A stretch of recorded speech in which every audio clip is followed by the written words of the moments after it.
Welcome to the current federal tax developments for the week of November the 28th, 2016.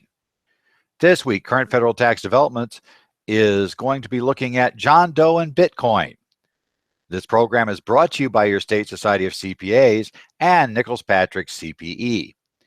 The things we're going to look at this week and what's been kind of a short week, because of course we had a very short week for the Thanksgiving week, so we're probably going to have a relatively short discussion this week. We're going to take a look at the IRS announcing a revised mediation program for collections that's been announced. The Department of Justice is pursuing John Doe summonses for a list of all users of a major Bitcoin exchange. The tax court has changed its mind on a dividend exclusion issue. Now we're getting into December here, so we're starting this week, and by the end of this week, we'll be in December, which is the time of year when most of you like to get your final continuing education for the year. So we want to remind you that we have some courses coming up here around the country. And in particular, I have courses coming up here in Arizona coming up in a couple of weeks. So on December 15th, I will have a Phoenix broadcast and a webcast that will be dealing with Arizona accountancy ethics in the morning on December 15th. And the afternoon, we'll talk about Arizona income taxes and update and overview. The following day on the 16th, we'll go through the full current federal tax developments for the year, talking about all the things that have happened this year. If you're going to be in the Phoenix area, or you're going to be able to sign up for an Arizona Society webcast, be sure and get yourself signed up for those courses here shortly. Again, that'll come up here right in the middle of December as we do this. This particular week, I'm going to be on the road in Oklahoma City for 3 days of courses coming up here to start the week at the Society offices. And then I will be doing 2 sessions at the Oklahoma Tax Institute. Follow up there on Friday, I will be doing 2 sessions at New Mexico's tax conference in Albuquerque. So if you're in Oklahoma City or Albuquerque, we've also got some options for you coming up this week, and there's still time to sign up and get involved in those sessions. But with that, let's get started with this week's cases and issues that came up. And as I said, we're relatively light because there wasn't a whole lot that happened this week. Most of the cases that we saw this week were simple cases of taxpayers didn't have documentation. Hey, good reminder, your clients, you need documentation. And the things that did happen in this case, the things that happened in this case really weren't that significant. So let's go ahead and take a look at some of these issues. We'll start here with the IRS's revised mediation for collections program that was announced.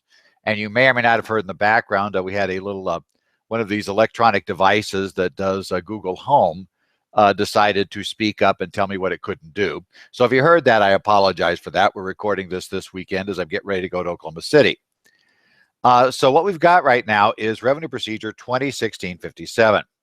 In this case, the IRS announced a new fast-track mediation program for small businesses and self-employed individuals that deal with the collections. This replaces the Small Business Self-Employed Division's appeals fast-track mediation program that was found in Revenue Procedure 2003-41. This particular one is fast-track mediation for collections, right? And it says that basically taxpayers' requests for the old system, they noted, had been infrequent all throughout the life of the program. Now, I'll tell you a little hint right now. I suspect they'll still be infrequent under this program, but we'll discuss some of the pros and cons there. We had this FTS was only available for taxpayers in examination, did not provide a way to resolve issues in dispute. Rather than eliminate that, they decided they'd replace with fast-track mediation for collections, which will ensure that taxpayers in collections continue to be afforded an opportunity for expedited resolution of their cases in mediation. So again, this is now one key thing to remember about this is a mediation issue. This is not an arbitration issue. This also isn't traditional appeals, which is important to understand as well. This is a concept during the examination process where taxpayers and the IRS will sit down with somebody from appeals who will not be your appellate conferee if you go to appeals. But that person will try to mediate the situation to arrive so the taxpayer and the IRS can come up with some sort of solution that is okay for both of them. So that's the concept of this. Now, basically, this may only be used when all of the collection issues have been resolved. So we're down to basically one issue, but for the issue, now it could be multiples, but we have to bring all remaining issues to fast track mediation for collection. If there are any other issues that have not been resolved before we go to this point, then we have to either bring them in or we can't go this route. So you can't reserve an issue for regular appeals, shall we say. You have to rather bring that issue at least into this program. You won't have to agree to it by the time you're done this program, but you have to agree to realistically bring it into the program. Now, the appeals mediator has no authority to impose a settlement. All they can do is suggest a settlement to each party. Now, some of the procedures that would be appropriate for this that the IRS notes in this revenue procedure includes legal and factual issues, if that's your key question in front of you.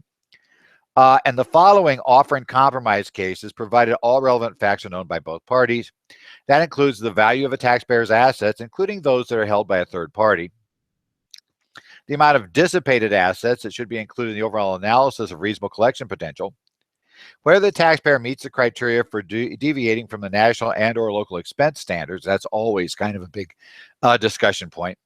The determination of a taxpayer's proportionate interest in jointly held assets, projections of future income based on calculations other than current income, the calculation of a taxpayer's future ability to pay when living expenses are shared with a non-liable person, doubt as to liability cases worked by collections, and other factual determinations, such as whether a taxpayer's contribution into a retirement savings account are discretionary or mandatory as a condition of employment. And finally, the following trust fund recovery penalty cases or issues also can come to this particular type of mediation if all relevant facts are known by both parties.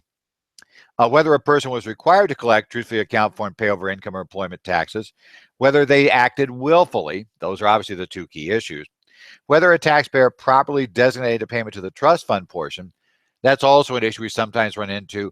The IRS loves to apply any payments on unpaid payroll taxes to the non-trust fund amounts outstanding because they collect trust fund easier. There are ways to designate, but generally you can't use the normal routes to make your payments. So we could get into that.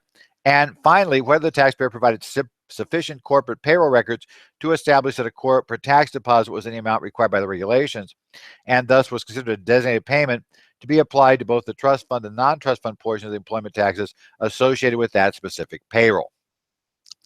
The program is not appropriate for the following things. So we have a few things that we will not consider it appropriate for. And that'll be issues requiring assessments of the hazards of litigation or use of the appeals mediator's delegated settlement authority, because they cannot settle in this case. Cases that are referred to the Department of Justice, cases worked in a small business self-employed campus site, collection appeals program cases, collection due process cases, frivolous issues, right? Collection cases in which the taxpayer has failed to respond to IRS communications or failed to submit documentation. And the following offer and compromise cases also cannot be worked. Cases in which the unadjusted financial information submitted by the taxpayer demonstrates the taxpayer's ability to pay in full, except where an effective tax administration offering compromises based on economic hardship and the assessed liability is less than $250,000. Cases in which the taxpayer declines to amend or increase the offer despite having no specific disagreement with the valuation figure or methodology used by collections. And cases in which a disputed issue is expressly addressed by IRS guidance or authority, including but not limited to regulations, published guidance, internal revenue manuals, form, or instructions. For example, they say under this case, the Form 656 offering compromise booklet explicitly states the IRS will not consider expenses for tuition for private schools, college expenses, charitable contributions, and other unsecured debt payments as part of the offering compromise expense calculation. Therefore, this venue is not available for taxpayers with respect to whether any of the expenses will be considered in evaluating the offer. And cases in which Delegation Order 5-1 requires a level of approval higher than that of the collections group managers. Also, issues for which mediation be inconsistent with sound tax administration. That's a very broad category that will allow them to reject it out. And issues that have otherwise been identified in subsequently published guidance by the IRS as excluded from this program. As we say, now you should request this after the issue has been fully developed, so all facts are on the table, but before a final determination has been made in the examination. You request this program by filing a signed Form 13369. You have to sign that by both the collection group manager and the taxpayer or taxpayer's authorized representative, if applicable. Now, this points out one of the first key issues. Both the IRS and the taxpayer have to agree to this program. So if either one decides they don't want to use it, we're not going this route. And then you have to complete the basically fast track mediation collection program request. You need to have one form 13369 for all the offer and compromise or trust fund recovery penalty issues in a taxpayer's case being signed by both parties. The taxpayer's written summary of his or her position with response to disputed issue. It's not a formal protest, and basically, a formal protest is not required, but you have to summarize your position. And the same thing will be true about collections. They will issue a summary of their position as well. The appeals team manager will review the request and then decides whether to approve or decline the request for this program. If approved, the appeals team manager will select a mediator from appeals employees who've been trained in a mediation. The ruling points out the taxpayer will not be allowed to choose the mediator. Now, the procedures for this program, if you want to get into it, you should go take a look at Section 6 of this revenue procedure, 2016-57. One of the requirements is there must always be a party at each session that has decision-making authority. So you can't just send the CPA in and have the CPA say, sorry, I can't make a decision, on every issue, say, I can't make a decision, I got to consult my client. If you try to use that routine, it's probably not going to work. What they'll probably insist on is if the CPA is not going to say, I will sign off on agreements, then the CPA will have to agree to bring the client along to the session. That may be something you're not terribly thrilled about, depending upon how it's going to work, having the client in the room. But you have to understand that somebody's got to be there to sign off. If we get a decision, we've got to do it. There are some changes in the rules for ex parte communications that you should go over. If you don't reach an agreement in this session, you do not lose appeals rights on the issue. So they can't make you go along with this. And if you don't like it, you can always bail out and do something different. You go ahead and go back, let the examination, the agent close it out, write it up the way they want to, and then go for a formal appeal. Now, these mediation sessions cannot be recorded by either party. They're also not binding on either party or for any other issue. It's only for this particular case that anything agreed to here will bind the parties unless part of the agreement is to allow it to go to other years or other periods. Revenue Procedure 2003-41 is obsoleted by the procedure, and it was effective as of November 18th. So it's something to consider, but realize the big problems that you've got here with it. First thing is the IRS has to agree to be a part of it. That may or may not be easy to happen. Number two, that decision-making authority provision may cause you a little bit of concern because it would seem that for most CPAs who do not want to make the ultimate call about accepting something, you're probably going to have the client in the room. That probably bothers you at the end of the day because, as we all know, in some cases, clients don't necessarily make the best people to show up in the room. So we'll keep an eye on that. But it is a program, it is offered, so be aware of it. Now, let's turn more to the criminal and enforcement angle of things. The Department of Justice, in the matter of the tax liabilities of John Doe's, case number 3:16-CV-06658, in the United States District Court for Northern California, filed on November the 17th. The IRS has asked for a list of all users of the Coinbase Bitcoin exchange. The IRS is doing that under the John Doe provisions provided for in Internal Revenue Code section 7609F.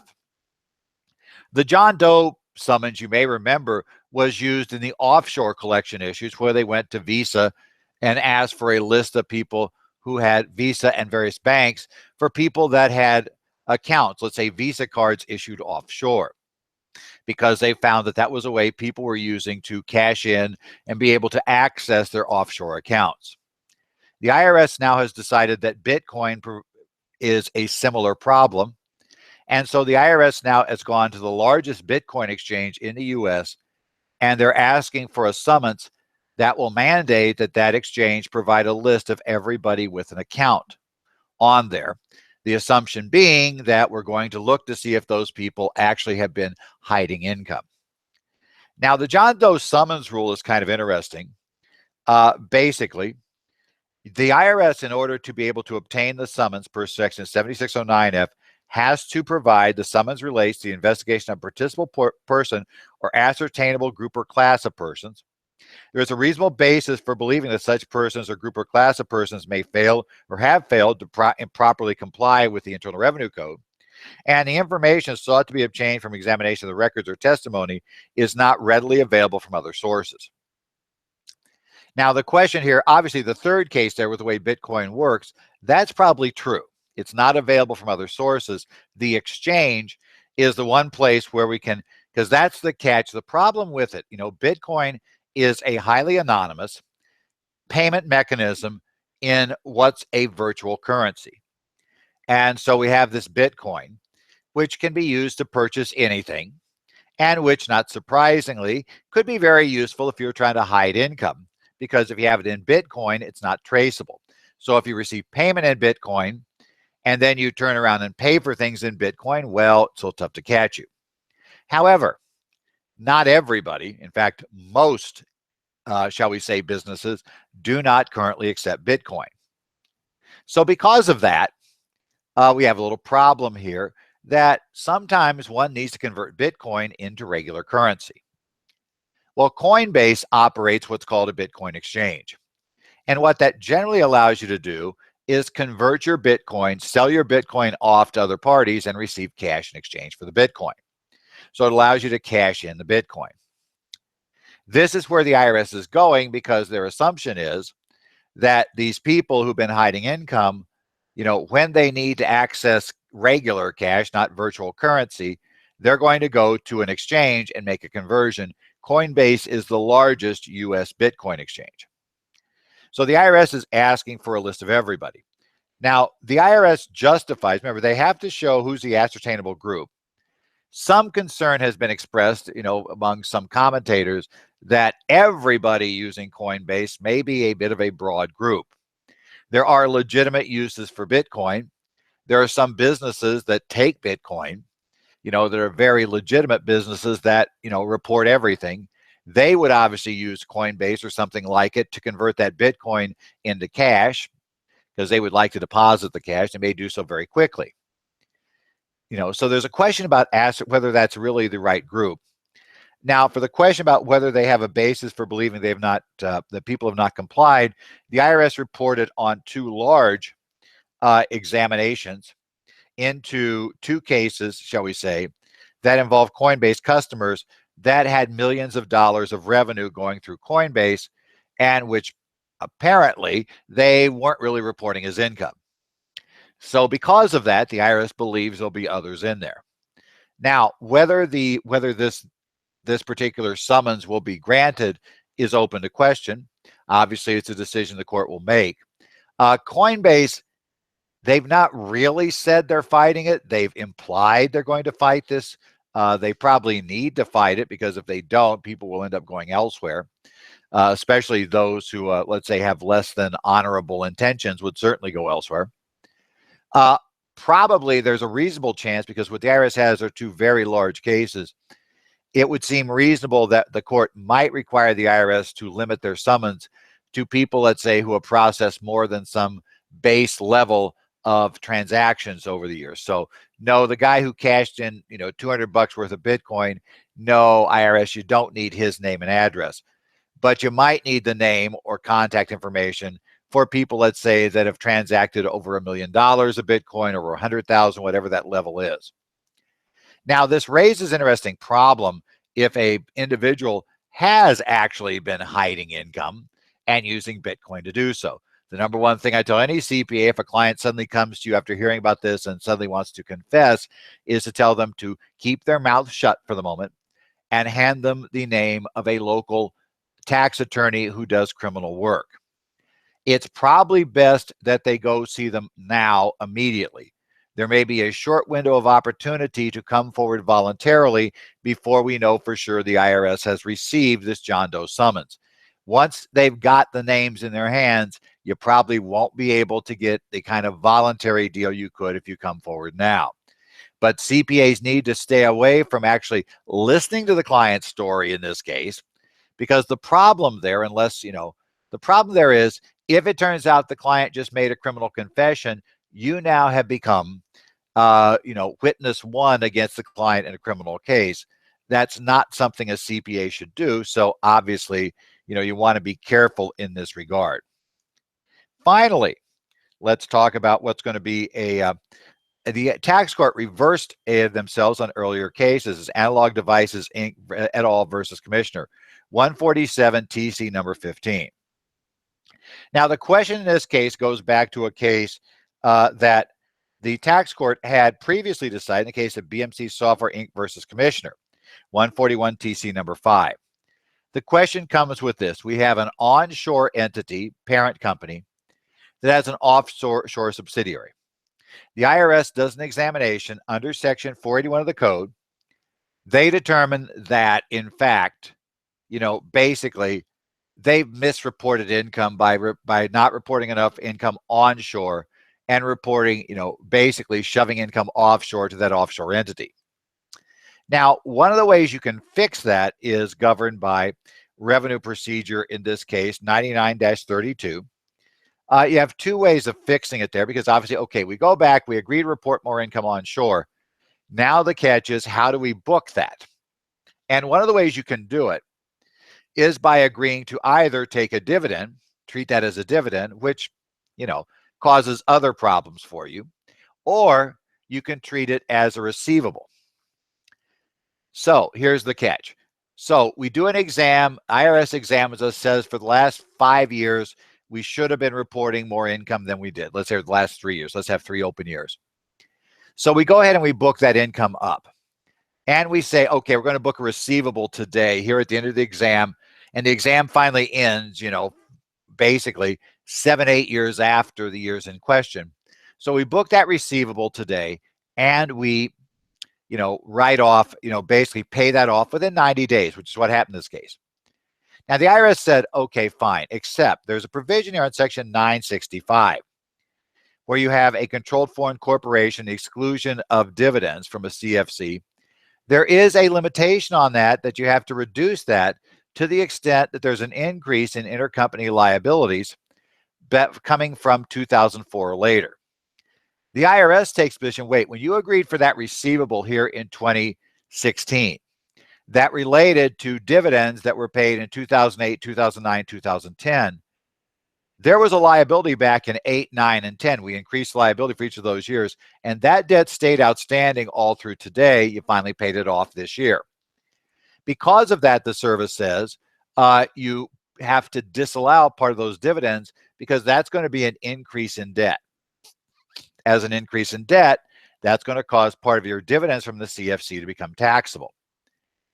The tax court in the BMC software case agreed with that position, but the Fifth Circuit reversed. Now we're coming back again in Analog Devices versus Commissioner 147 TC number 15. And the tax court has decided, after reading the Fifth Circuit's opinion and reconsidering matters, that they are now going to agree with the Fifth Circuit.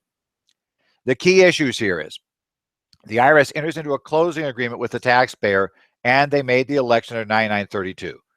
The IRS and the taxpayer never agreed that this represented debt going back to those earlier years. That wasn't covered in the agreement. Now, the IRS position was, even if we don't cover it in the agreement, that's still what it was. The tax court said, sorry, guys, we agree with the Fifth Circuit.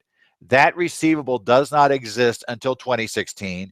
It's gone in 90 days. It won't affect anything.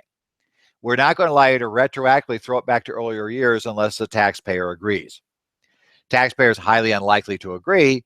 Therefore, the IRS is going to have a problem with this position. Now, the tax court has reversed. That makes it a little more interesting for the IRS. This particular case would go to the First Circuit Court of Appeals. Not clear if the service will want to appeal this and try to get it. The catch is, even if they win on appeal, now they just have a split in the circuits. But they might try. We'll have to see. But interesting case. If you have this situation, realize now the IRS is thrown in the towel. Not the IRS, the tax court has.